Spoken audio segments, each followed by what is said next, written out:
WHGE 95.3 FM. Coming up, the Open Eye.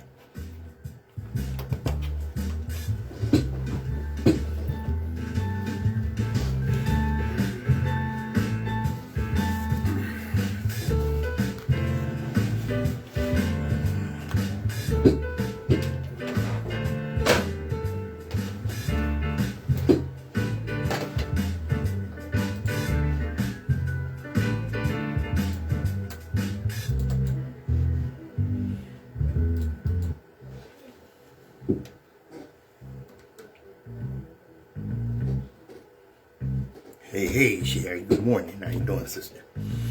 All right.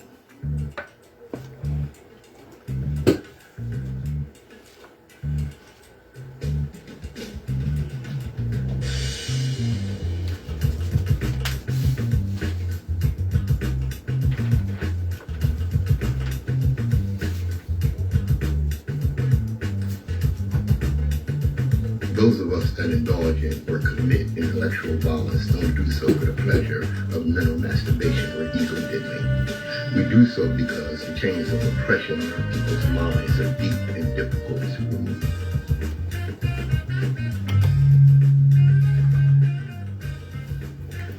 Good morning, my children of the sun. Welcome to the Open Eye on WHGE 95.3 FM. I'm your host, Third Eye Optometrist, Patrice Gibbs, ready to get that eye open, ready to get them started. All right. As we always start, every generation has its purpose. Ours is to reveal the truth and reverse the brainwashing. And that's what we do right here. You know, it's amazing how many of our people have been brainwashed. And I'm going to break that down for you as soon as I get my disclaimer in. Let me get that out the way. Okay.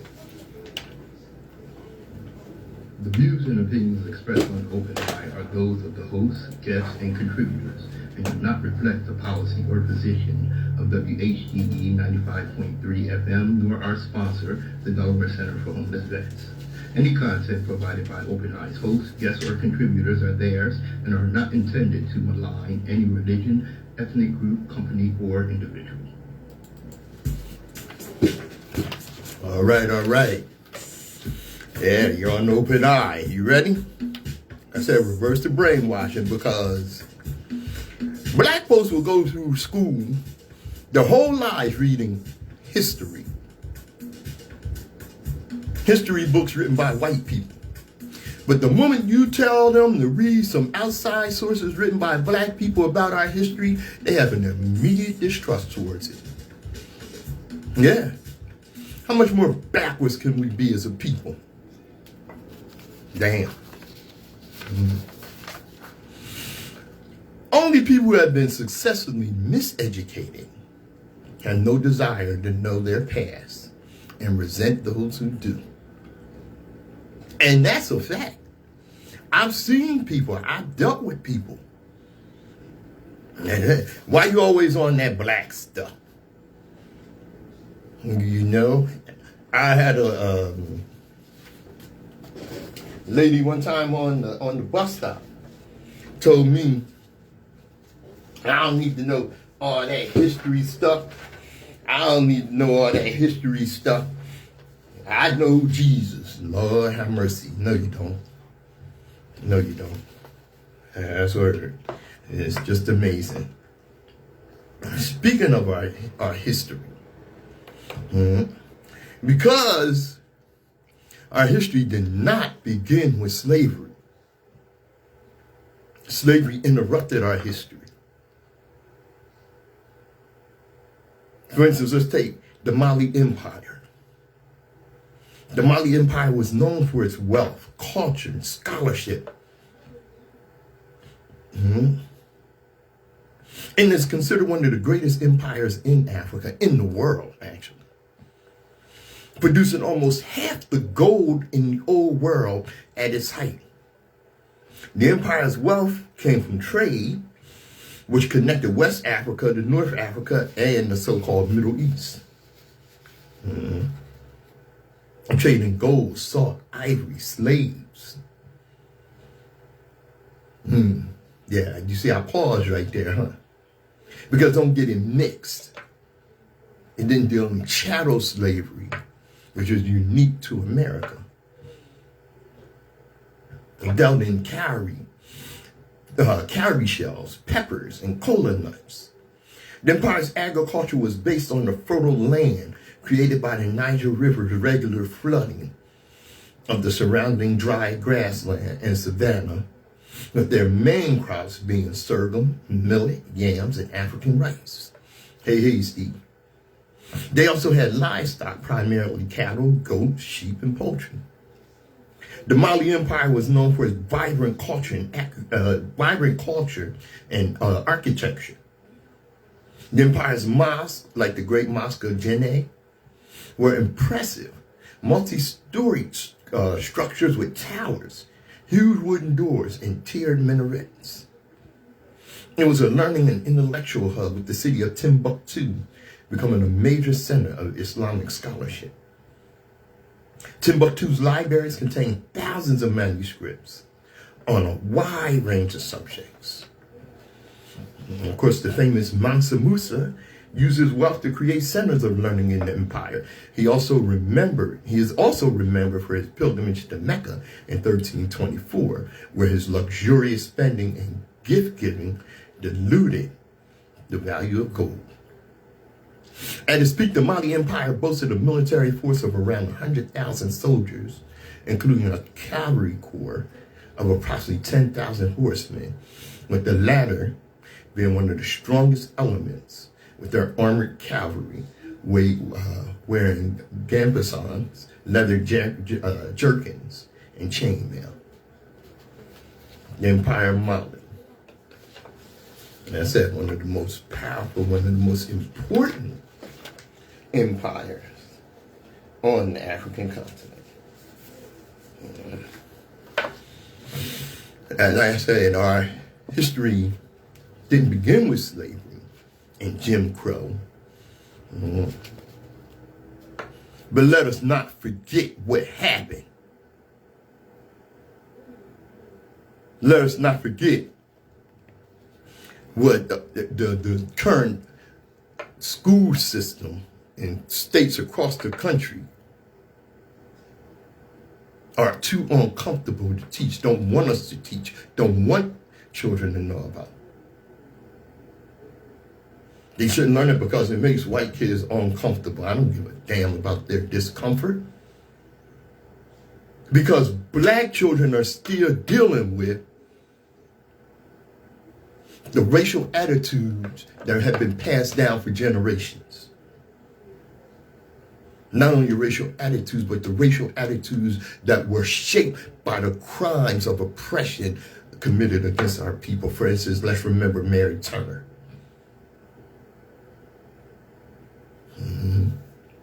In May of 1918, Hampton Smith, a 31-year-old white plantation owner in Brooks County, Georgia, was shot and killed by one of his black workers named Sidney Johnson. Hampton Smith was known for abusing and beating his workers to the point few people in the area would work for him. To solve this labor shortage, Smith turned to the debt peonage system and found a ready labor pool. He used that system by bailing people out of jail, people typically arrested for petty offenses, like being black on a sunny day, and having them work off their debt, the bail money, to him on his plantation.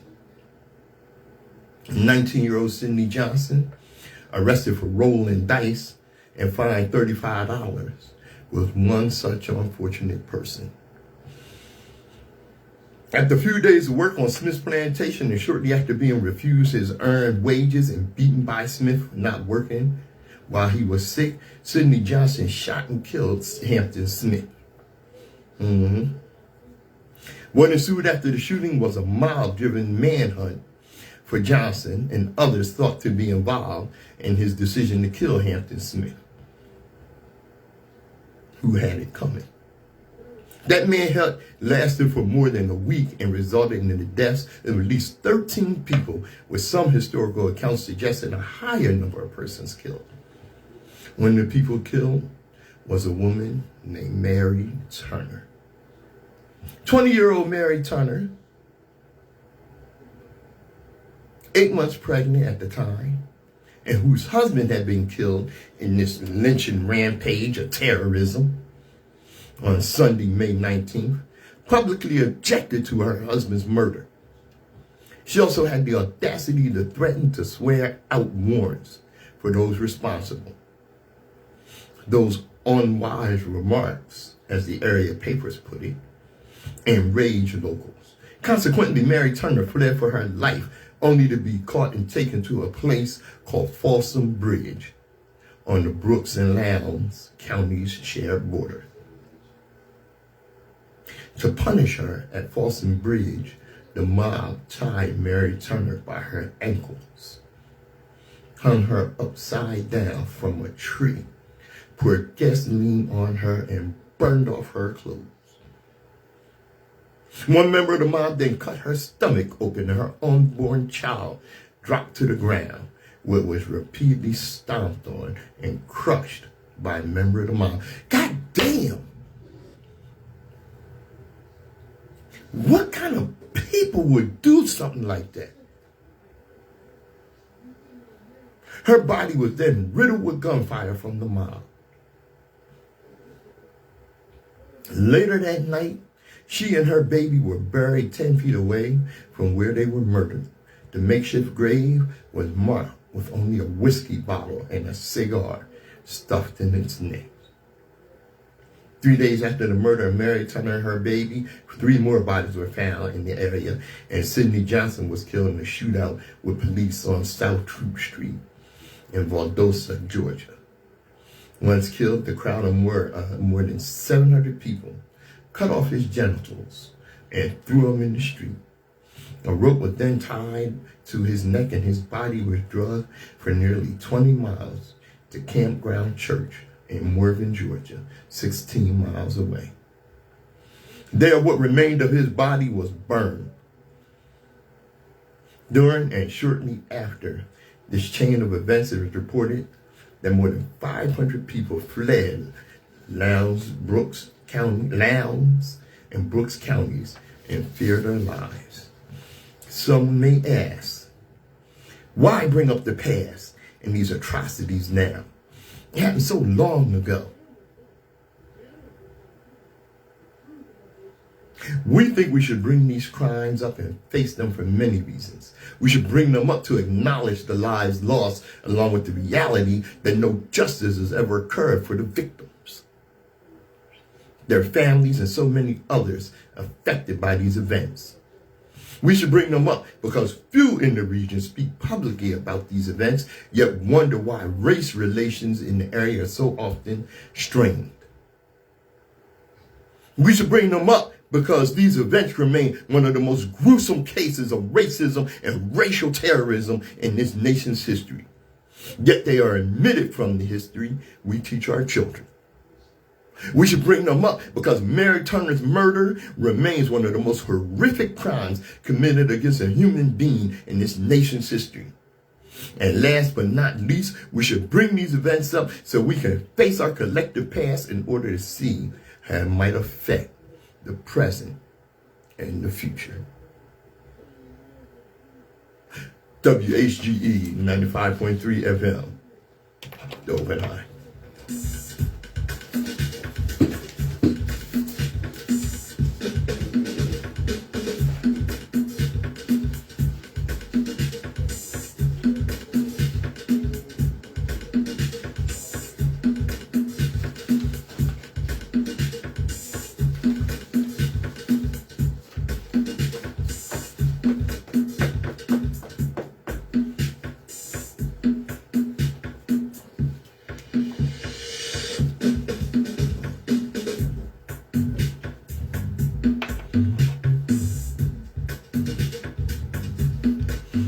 WHGE, the Advocacy Education Station. Yeah, you tune in here, that's what you're going to get, some education. Yes, indeed. Christian nationalists. Yeah, I told you before, Christian nationalists are nothing but white supremacists in Christian drag. MAGA. Coming around to the holiday season. I tell you what, unpack your nativity scene. Remove all the Jews, Arabs, and foreigners. What's left? A jackass and a handful of sheep. F-A-F-O. F around and find out. Trump supporters keep messaging that they can't wait to get America back. Back to what? Segregation? Coat hanger abortions? Internment camps? Internment camps? Yeah. You know what? They're talking about this mass deportation. And of course, if this mass deportation of brown, Hispanic people takes place, many observers point out that it's going to ruin the economy.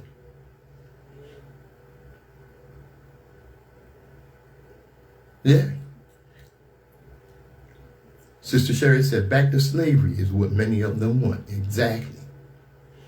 Because if you think that they're actually going to deport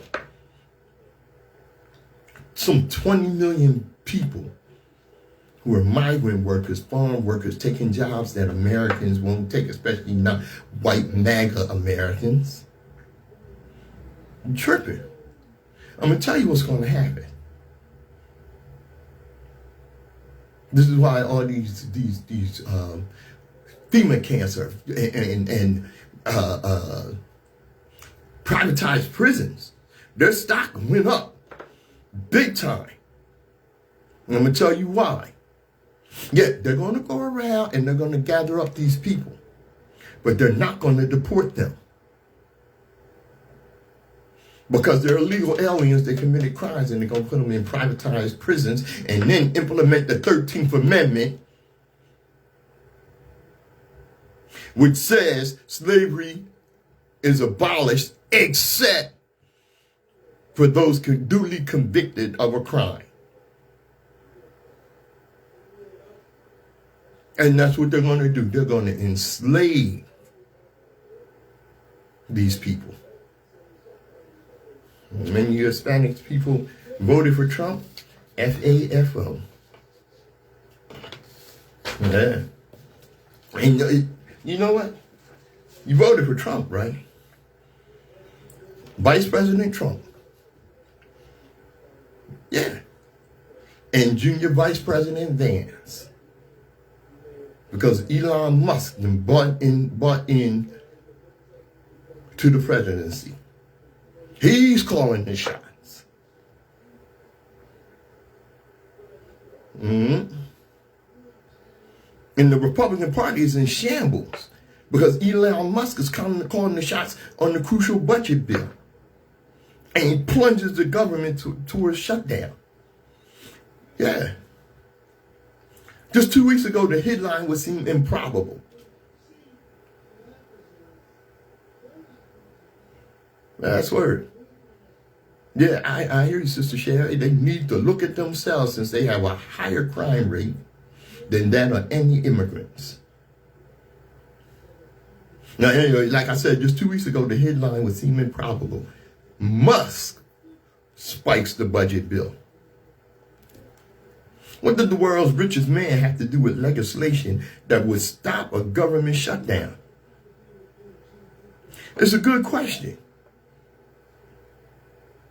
that some congressional Republicans are finally starting to ask as they try to navigate the looming kleptocracy led by a power-hungry Willy Wonka who gobbled up all the golden tickets. What's up, Brother Lawrence? I see. Georgia Republican Congressman Rich McCormick, all but inviting a primary opponent, called Musk out for his social media post that helped sink a continuing resolution that would have prevented a government shutdown. Now, normally we wouldn't even be talking about this because this resolution would be just a matter of business. All right? This is a leadership challenge that Mike Johnson has to define himself. Are you going to get the right input from the right people to get this bill passed? McCormick told CNN Thursday. It's Republican. Because quite frankly, you can't do it in a vacuum, and it doesn't matter because frankly, last time I checked, Elon Musk doesn't have a vote in Congress. McCormick's comments reflect a growing concern over Musk's outsized influence on President-elect, who abruptly changed his mind on a 1,500-page bill he previously supported. Musk posts on his social platform X indicated he was opposed to the continuing resolution because it would increase the national debt. The Tesla founder and Twitter X owner has been appointed the Orange Disaster, the co-chair of the new Department of Government Efficiency. Is that a joke or what? And of course, it aims to reduce federal spending. What it aims to do is to cut services that help people.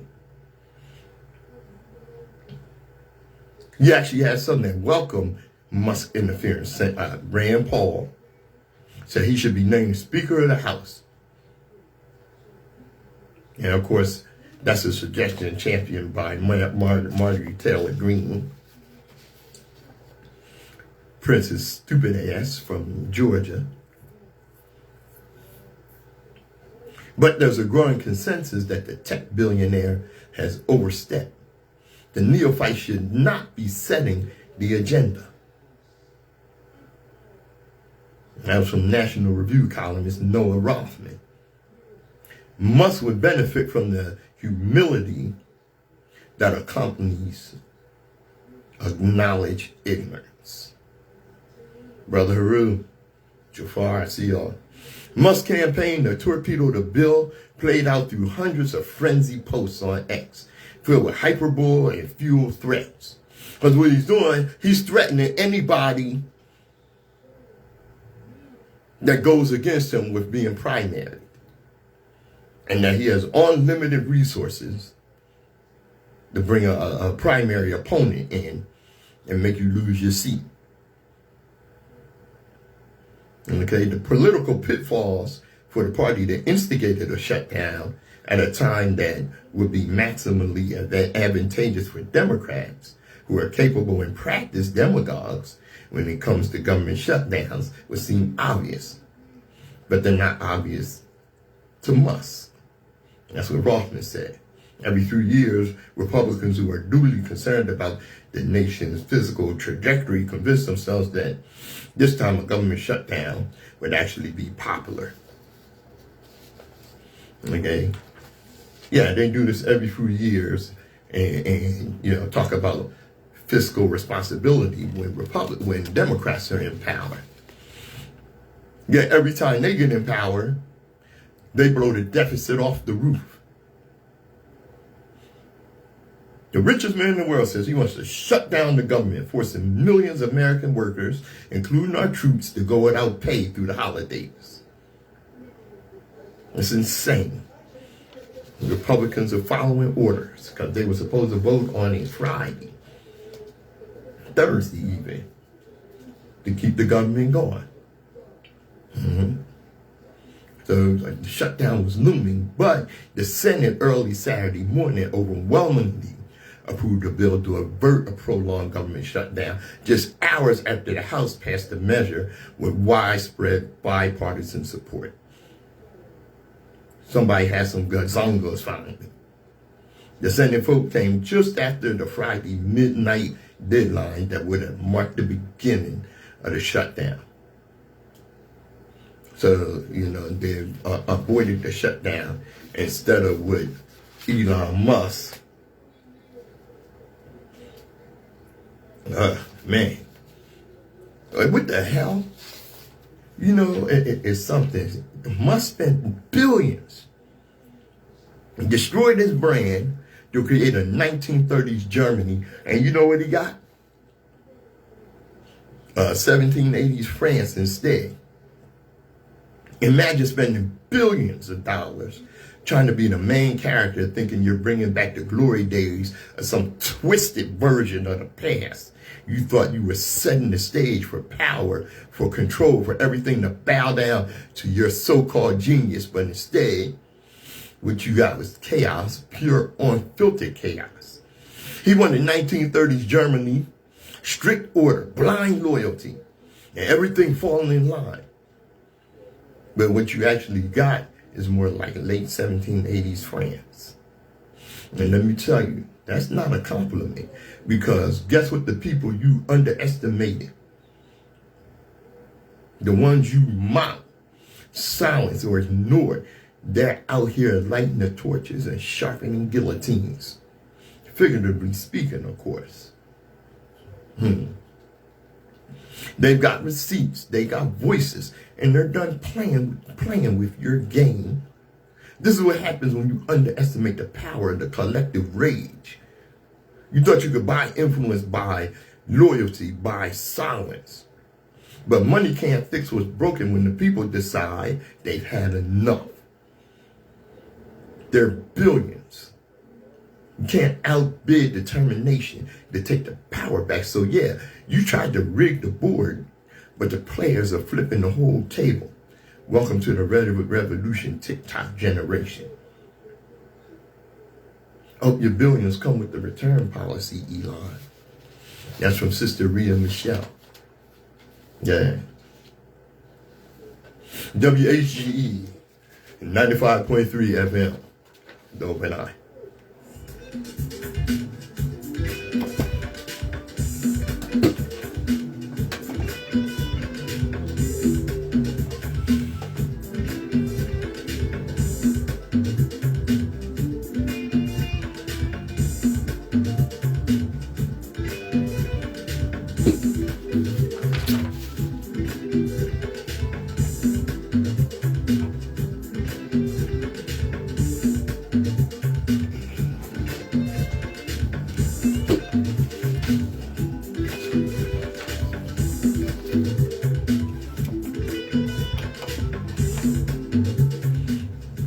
Yes, indeed. Children of the sun.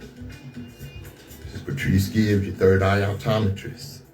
You know, watching America sleep through another school shooting after another school shooting, and then lose his mind when one CEO gets shot, shows you exactly where America's values lie. Yeah. Leadership. Let me tell you about leadership. What's the most disgusting sport in this country? Guess which it is?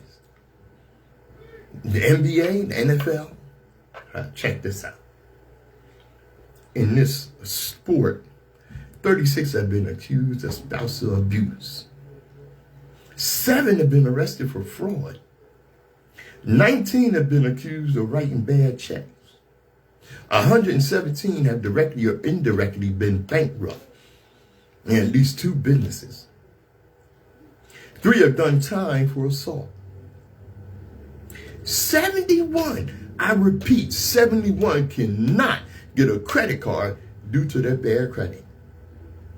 14 been arrested on drug-related charges. 8 have been arrested for shoplifting. 21 currently are defendants in lawsuits, and 84 have been arrested for drunk driving in the last 4 years. How many of y'all think it's the NBA? How many of you think it's the NFL? And the answer is neither. It's the 435 members of the United States Congress. WHGE 95.3 FM, the Open Eye.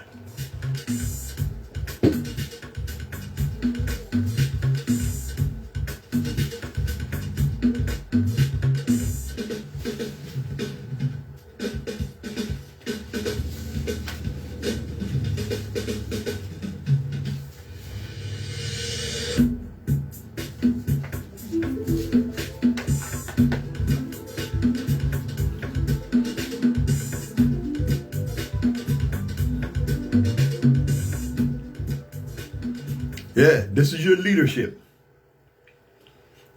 A bunch of reprobates, crooks, incompetents.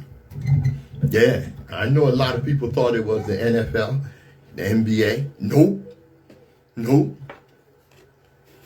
The people that you elected. You know, it's something. Because the vast majority of them are what they are. There is no single place on earth, Brother Vaughn, there's no single place on earth where the white man had ever been and lived in peace and harmony with local people. No place. Wherever they go, their first instinct is destroy or destabilize or loot. And you wonder how they got rich.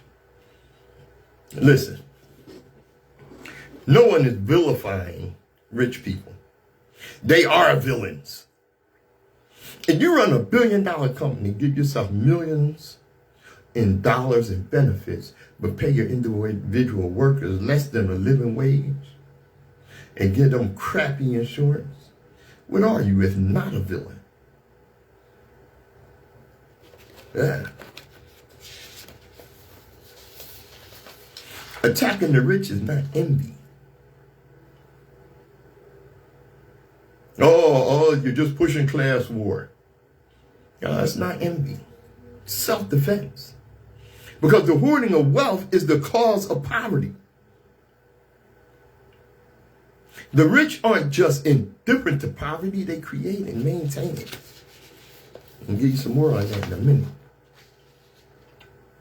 The U.S. is the only place on earth where poor people shun free health care and free education because rich people told them to. That's how you get the orange disaster in office. Because some of these people are so dumb. That's right. The rich aren't just indifferent to poverty, they create it and maintain it. Poverty is manufactured. Scarcity is a lie. We have the resources, technology, and infrastructure available to clothe, house, feed, medically care for, and educate every single human being alive on the planet. And that's a fact. We don't do that because it would be bad for the economy. The hell kind of economy we have. And you have to ask yourself, if the point of the economy is not to create a healthy, safe environment for human beings to thrive and prosper,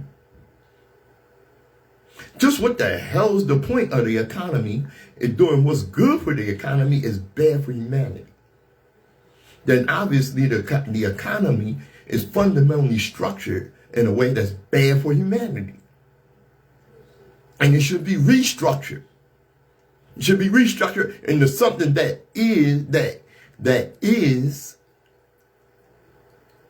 should not be upheld, protected, and perpetrated in the name of some ideological commitment at the cost of infinite suffering.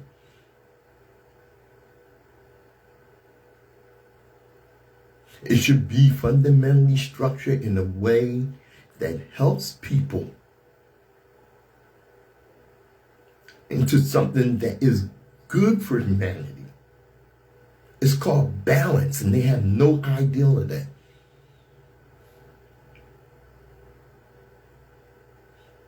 Instead, it's run with some ideological commitment at the cost of infinite suffering. That's stupid. And that's what you got, a bunch of stupid people. Like I said, never underestimate stupidity in large crowds.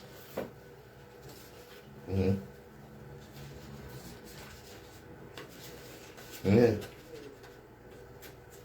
Never underestimate it. You get an idea on that.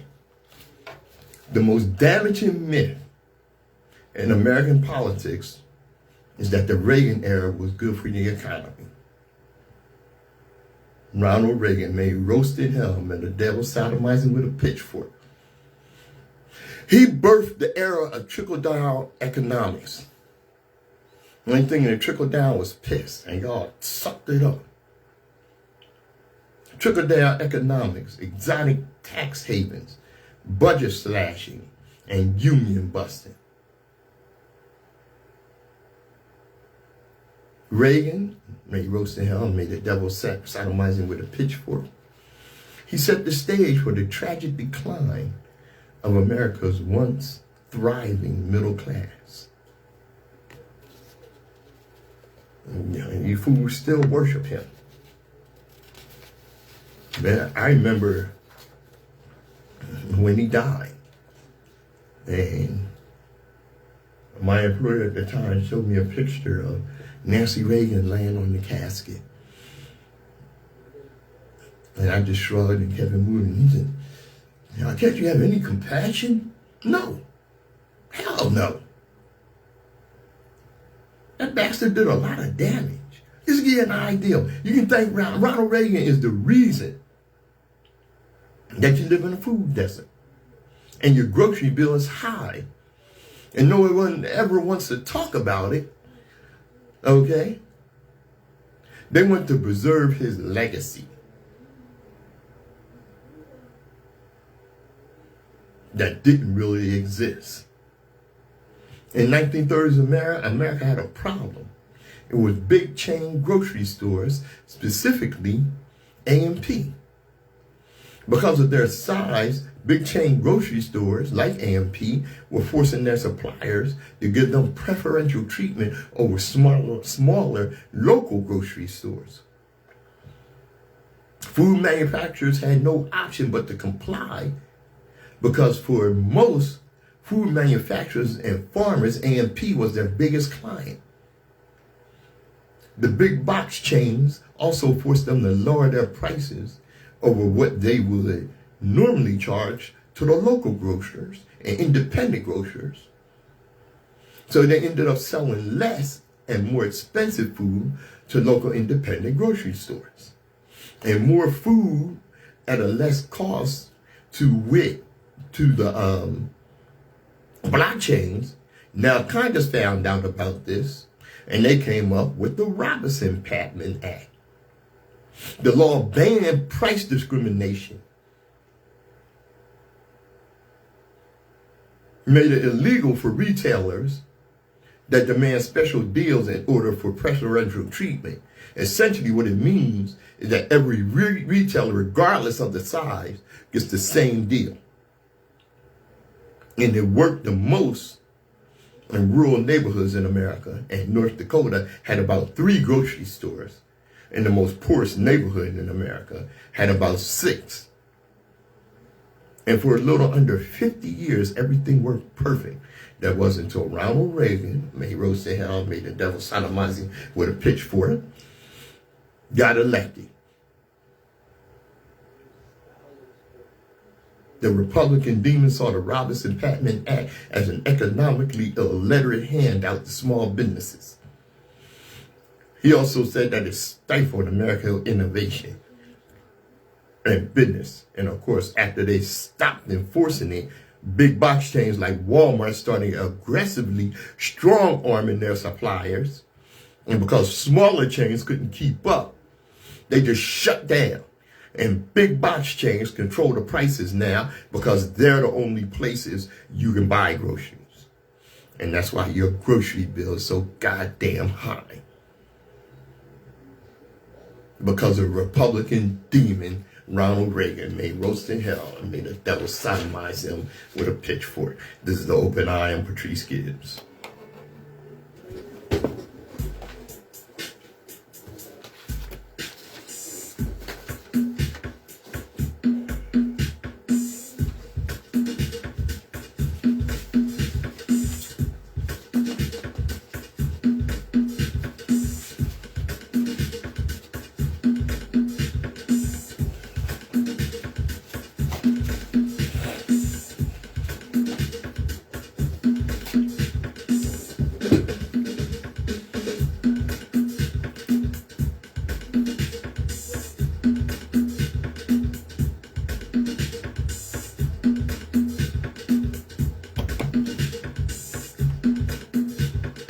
WHGE 95.3 FM, The Open Eye. Wow, you know what a guy is dead. Can't you respect someone in death? You know the word, never speak ill of the dead. The hell with that. The hell with that. This is the start of the decline. When things were trying to move in a proper direction. But that Republican demon took advantage of the white lash that followed the civil rights movement. See? Because what he did was he played on their racism and their so-called fear. Okay. Now this I got from historian Jabber. All right.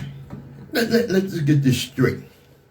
Racism wasn't born out of ignorance or hatred. It was a tool crafted, sharpened, and wielded to protect power and privilege.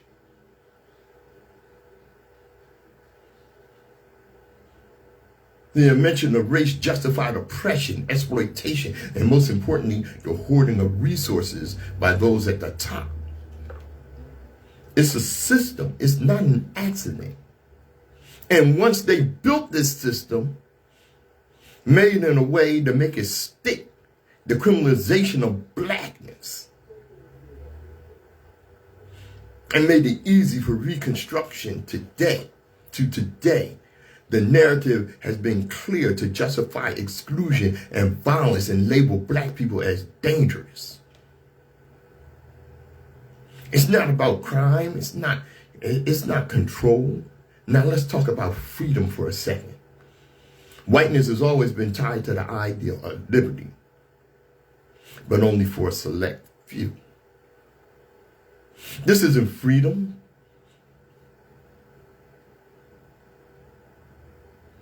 It's not freedom from all.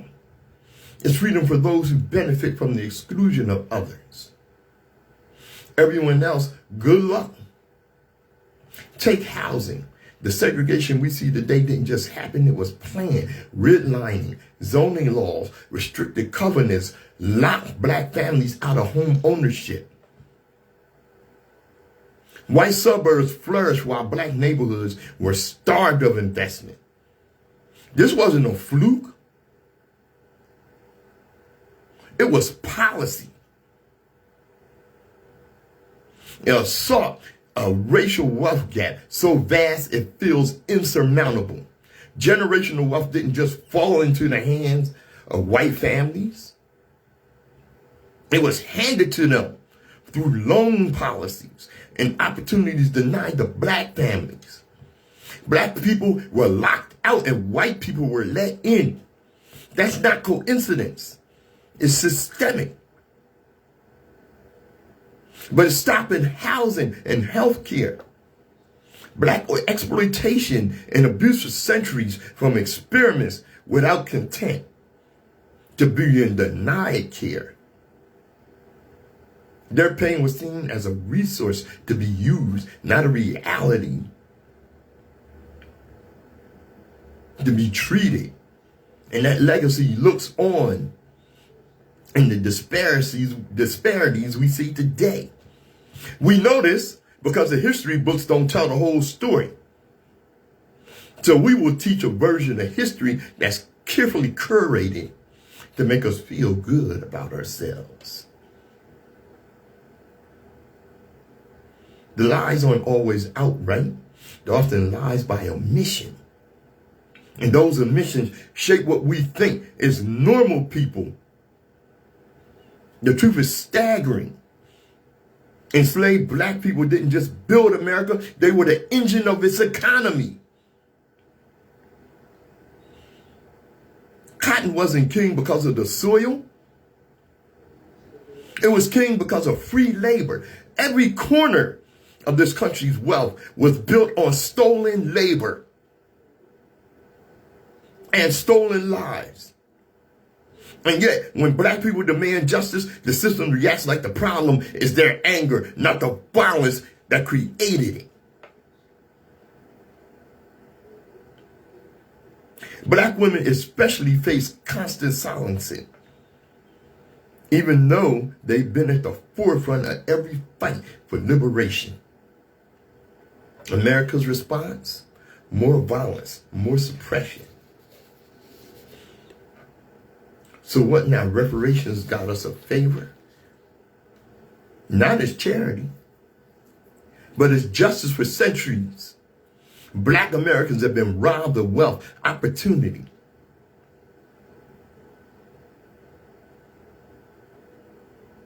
Okay? Reparations are the first step towards repairing that harm and finally making good on the promise of equality. And these unjust people, like I said before about reparations, I don't give a damn how much I oppressed you, screwed you over, and did you dirt. I am not going to finance your empowerment. WHGE 95.3 FM, the Open Eye.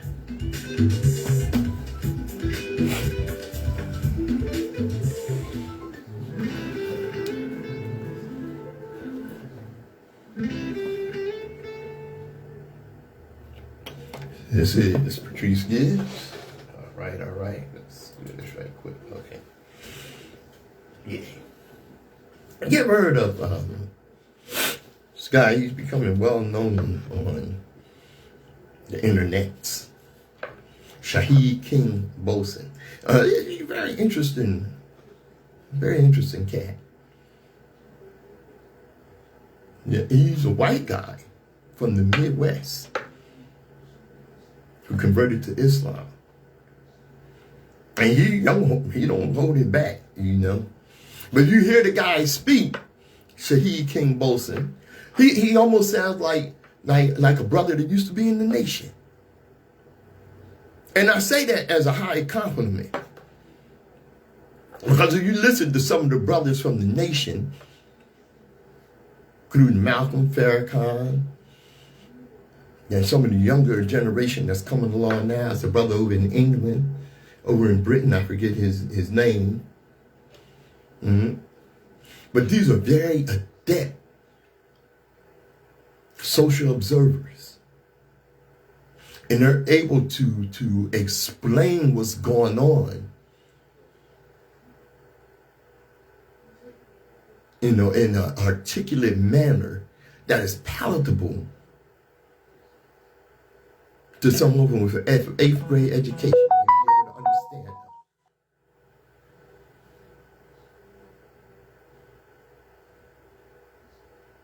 You know, and Shaheed King Bolson, like I said, his manner of articulating, his ability to explain. Like I said, this guy, he's a German Irishman from the Midwest. This is a quote from him. You know that so-called health system of yours? It is the most bloodthirsty of them all. Literally the most inhumane, human, psychopathic, systematic death machine that you could possibly imagine. It's a system that's supposed to be about saving lives, but deliberately, knowingly, cold-heartedly lets people die. That's the American healthcare system. And as long as the lower classes are the only ones who are outraged about this reality, well, that's fine because they can't do anything. But now you have your own elite class outraged about it to the point of violence. This is a total system meltdown in America. I told you that there were going to be all sorts of terrorist attacks in the West, in America, and Europe, and so on. All sorts of violence because your societies are breaking down. And when he says,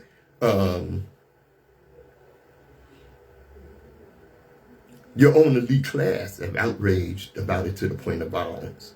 He's talking about Luigi, a young rich man. Yeah. There's going to be political violence. There's going to be racial violence. There's going to be class violence. And there's obviously going to be random criminal violence, because you can't create conditions of desperation in your society and not expect people to do desperate things. Luigi Mangione is from that demographic group that's supposed to be invested in the system. He's from that class that's supposed to protect the system because they benefit from it. But you're losing control even of the stakeholders of your own power structure. I don't think you can even comprehend how dangerous that is for you, because Luigi Mangione is also from that demographic and from that class in your society that was raised to feel entitled to take matters into their own hands. Furthermore, he's from the class and the demographic in your society, and as I said, is a part of the power structure, which means he also comes from the most ruthless, the most calculating, and the most capable demographic in America for efficient and targeted violence. That's the class he comes from. And he has the qualities of that class, the predatory class, the dominating class, and he's just one of many from that class who are turning on their own. WHGE 95.3 FM, the Open Eye.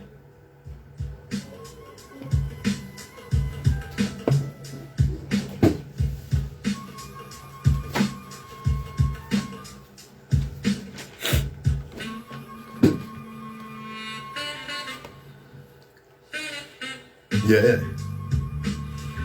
Think about that. When the rich eat the rich, you know the system is deteriorating to the point where we're coming to great changes. Yeah. And as I always tell you, destiny determines who enters your life, but you decide who stays. Therefore, value those who value you. And don't treat those as a priority who treat you as an option. I'm Patrice Gibbs. Thanks for joining me on The Open Eye.